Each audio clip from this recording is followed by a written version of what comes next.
So why a quick FAQ about QR codes themselves?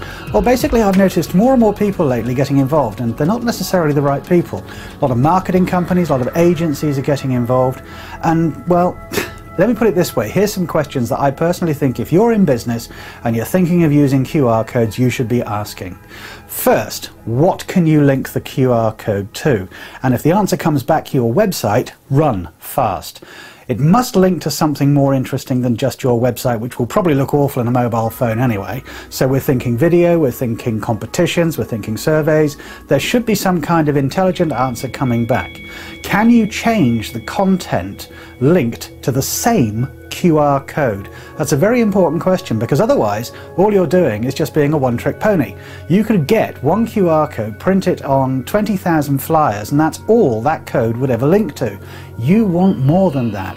You want to be able to offer your end user different things and different opportunities. So ask the question, can the content be changed that links to the one QR code? Because what you don't want is 20,000 of any one particular thing.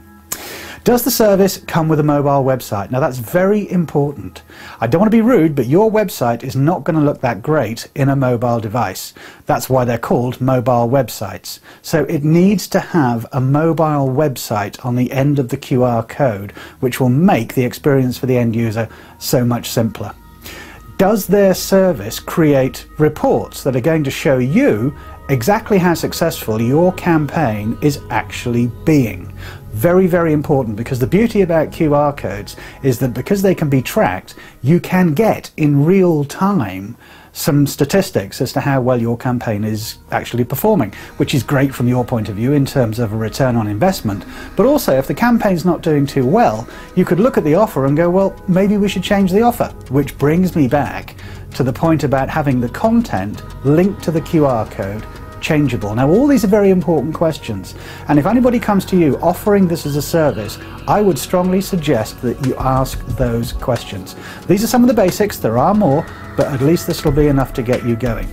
So the bottom line of this question then really, I suppose, having scared you, is should you use QR codes? Well, the answer to that is definitely, but make certain that you work with a company who asks you the right question to start with. And that right question is, what's in this for your end user? What's in this for your customer? Because that's where a whole campaign should start and end. It's not about you using technology, it's about the value to the customer. And if they don't ask you that question, think twice.